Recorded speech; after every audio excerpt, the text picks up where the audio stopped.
মুখে কিভাবে ব্যথা পাইছো বাপু? আল্লাহ, ও বাবু, আমার বাবুটা কিভাবে ব্যথা পাইছে রে? কেমন আছো তুমি? ভালো আছো? হ্যাঁ, এই ছেলে এদিকে তাকাও। তুমি কোথায় ছিলা বলো? কোথায় ছিলা? সারাদিন বাসায় থাকো না, কোথায় থাকো বলো? হ্যাঁ, রাতের বেলা একটু আসো, আইসা আবার উকি মেরে চলে যাও। কোথায় থাকো বলো? হ্যাঁ, কি কোথায় থাকো বলো? কোথায় গেছিলা? এই ছেলে, এই কোথায় গেছিলা? দুষ্ট হয়ে গেছো বেশি না? এদিকে তাকাও, তাকাও। কোথায় গেছিলা? হ্যাঁ, সারাক্ষণ কোথায় ঘোরাঘুরি করো? তোমাকে এখন পাওয়াই যায় না কি? হ্যাঁ, ভুলে গেছো আমার কথা? ভুলে গেছো? ভুলে গেছো এখন? আরে দাদি, কোথাও যাই নাই তো, ওই যে একটু সানসেটে বইসা থাকি আর ওই পারে দেখি, ওই পারের মেয়েটারে দেখি। কি পাশের বাড়ির মেয়েটার সাথে কথা বলতে না বলছি না তোমাকে? না বলছি? আবার মাথা নিচু করে রাখছে। হ্যাঁ, পাশের বাড়ির ওর সাথে তুমি কথা বলতে না বলছি না তোমাকে?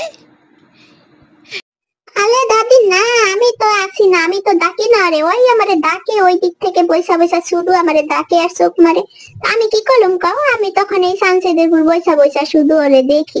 আমি তো ওই পাশে যাইতে পারি না, কারণ গিলিলের জন্য তো আমি যাইতে পারি না। আর এই পিচ্চিটা যখন আসলে কি জ্বালাই ঘরের মধ্যে।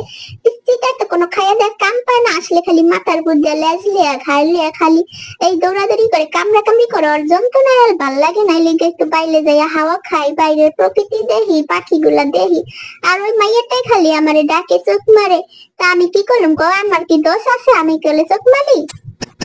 হ্যাঁ, বুঝলাম তুই ভালো মানুষ, তুই চোখ মারস না।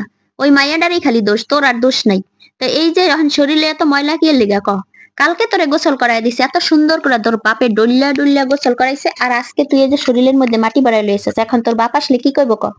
কইব আমি তোরে দেখে রাখতে পারি না? হ্যাঁ, আমার দোষ দিব তোর বাবাই? হ্যাঁ, তুই যেদিকে কত দুষ্টামি করস, রাগ করেছো? সেটা কি আমি তোর বাপেরে বলতে পারি? হ্যাঁ, এখন তুই এখানে রাগ বসে করেছো? বসে পরিষ্কার হওয়া শুরু বলো কই? করছস। হ্যাঁ, বাবাই তো আমাকে গোসল করাইছে, কিন্তু আমি কি করলাম? আমার তো গোসল করতে ভালো লাগে না, আমার জোর করে ধইলা গোসল করাইছে কা। আমি যে বাইরে যাই জানে না আমার বাবাই। তো আমার বাবাই আমার গোসল করাইছে। বাবাই আনার আগেই আমি এককালে শরীরটারে ধইলা ধইলা পরিষ্কার করালাম, তাইলে তো আমার বাবাই আর বুঝতে পারবো না। তুমিও কিন্তু আমার বাবালে কইবা না, ঠিক আছে? আমি এই যে শরীরটা সুন্দর করে পরিষ্কার করে লইতাছি, আর কিন্তু বাইরে যান না, এবার কইতাছি প্লিজ আমার বাবালে বললো না, প্লিজ দাদি প্লিজ। এই যে দেখো সুন্দর করে আমার গাওটারে পরিষ্কার করতেছি। তুমি জানো না তো আমাদের দিব্যায় অনেক ঢাল আছে, আমি এই দিব্যা দিয়ে সুন্দর করে বসছা মসছা একেবারে শরীরটারে পরিষ্কার করে হালামো। তুমি আমার বাবারে কইবা না। এখন তুমি বড় হয়ে গেছো, এখন তুমি বড় হয়ে গেছো।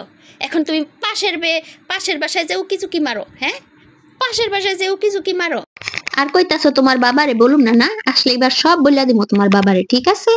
না, আমার কথা শুন। আল্লাহ রে, মিঠু মুখে কিভাবে ব্যথা পাইছো বাপু? আল্লাহ, এই কিরে এত ব্যথা পাইলো কিভাবে? ও বাবু, আমার বাবুটা কিভাবে ব্যথা পাইছে রে?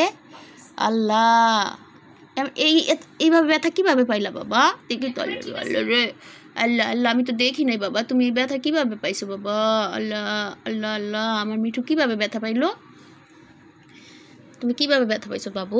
কে মারছে তোমাকে? আমাকে বলো, বলো বাবু বলো, কে মারছে? চলো ওকে মারিয়া দিব। তুমি এদের লাভ দিছিলা না? সানসেট থেকে লাভ মারছিল ওই মেয়েটার জন্য, ওই বিড়ালটার জন্য, মেয়ে বিড়ালটার জন্য। হ্যাঁ, মেয়ে বিড়ালটার জন্য লাভ মারছিলা। আর এই যে ঠোঁটটা ফাটায় ফেলাইছো, এই জন্যই তো খাইতে পারো না। হ্যাঁ, সকালে বলি কি রে খাইতে পারে না কেন? মিঠু খায় না কেন? একটু টক দই লাগাই দিস নে, টক দই লাগাই দিছে যে চাটতেও পারে না মুখ দিয়া এই ব্যথার জন্য। যাও না, এদিকে আসো আসো আসো দেখি।